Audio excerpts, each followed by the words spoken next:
Afinal, os dízimos e ofertas são para os dias de hoje ou ficou apenas para o Velho Testamento? Se eu não der o dízimo hoje, estarei pecando, estarei roubando ao Senhor. Se eu não der o dízimo, eu perderei a minha salvação. A verdade é que existe uma grande confusão com relação à interpretação do que a palavra de Deus fala acerca dos dízimos e ofertas e práticas do Velho Testamento. Portanto, decidi fazer esse vídeo para tirar todas essas dúvidas de uma vez por todas e pretendo dividi-lo em 3 partes. Primeiro vou falar um pouco desta confusão de interpretação. Quero trazer também um texto que Jesus diz que não veio revogar a lei, que ele veio cumprir. Falarei o significado desta palavra cumprir no original grego. Trarei também como era a prática dos dízimos e ofertas no Novo Testamento, se eles continuaram praticando ou se eles pararam. E no final trarei uma aplicação prática para os dias de hoje. O que nós devemos fazer? O que a palavra de Deus nos orienta. Amém? Então fique conosco até o final do vídeo, que este ensinamento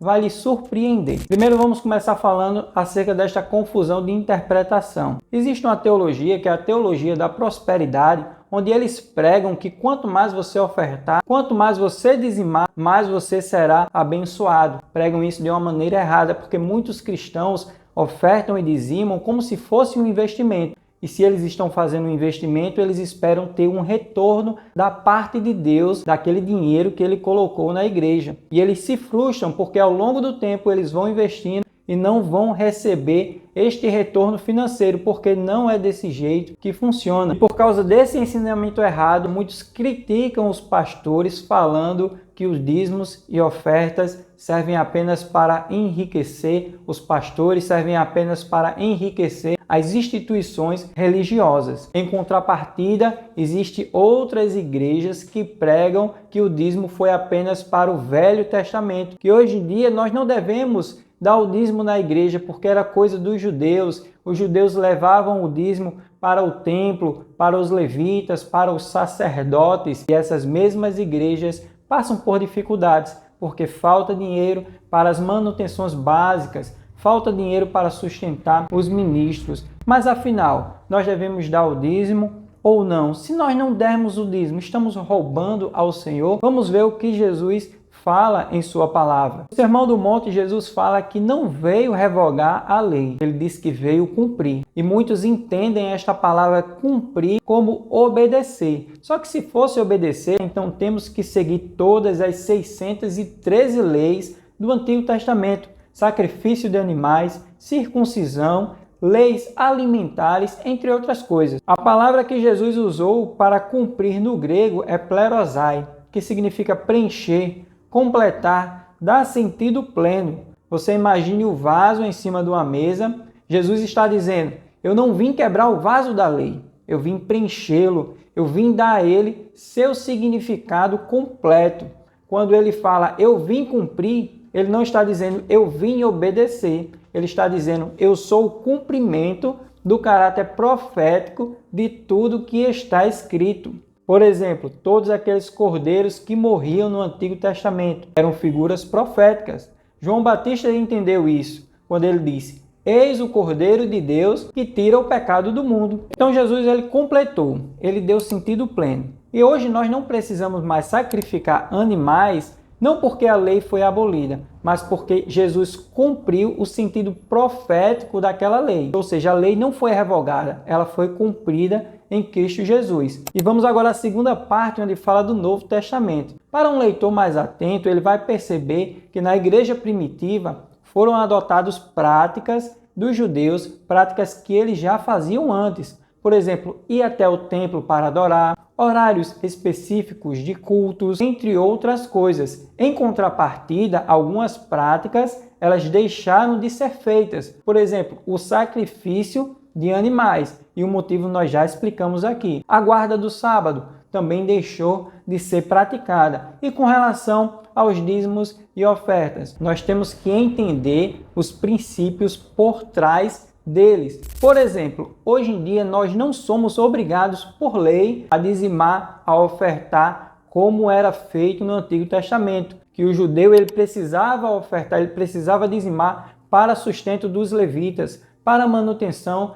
do templo. Quando ele não fazia isso, ele estava roubando do Senhor. E é impressionante que quando os judeus eles se distanciavam de Deus, o povo de Israel se distanciava, além de ele não ofertar a Deus, ele ofertava a ídolos. E isso era abominável ao Senhor. Então nós temos que extrair o princípio. Qual o princípio? Que o judeu ele usava a oferta como culto ao Senhor. O dízimo e a oferta era uma maneira de cultuar a Deus. Só que no Antigo Testamento isso era feito de uma maneira obrigatória. Estava na lei.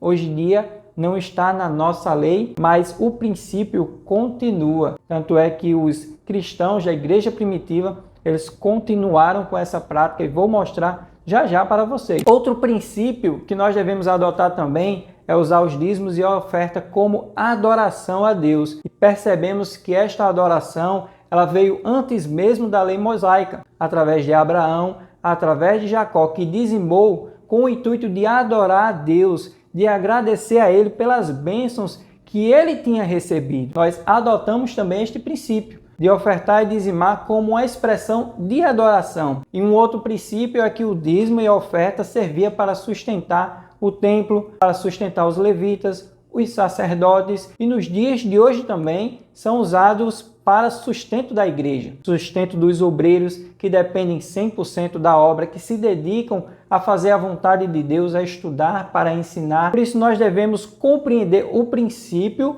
por trás da obrigação do dízimo. E nos dias de hoje, nós praticamos ou não o dízimo? Agora que você entendeu o que a palavra de Deus fala com relação a práticas do Antigo Testamento, Jesus ele cumpriu os aspectos cerimoniais e legais, mas os princípios morais e espirituais permanecem até os dias de hoje. Então você pode até perguntar, então eu sou obrigado a dar os 10% de dízimo? A pergunta certa não é essa. A pergunta é, como posso honrar a Deus com minha generosidade de forma que reflita o caráter de Cristo? Jesus, ele em nenhum momento ele falou que nós não devemos dar o dízimo ou que nós devemos dar menos que o dízimo. Pelo contrário, Jesus ele elogiou aquela viúva que deu 2 moedinhas. Ela não deu o dízimo do que tinha, ela deu tudo o que tinha. Enquanto homens ricos davam o dízimo, Jesus apontou que eles davam apenas o que lhes sobravam. Eles tinham condições de abençoar com mais, mas não abençoavam.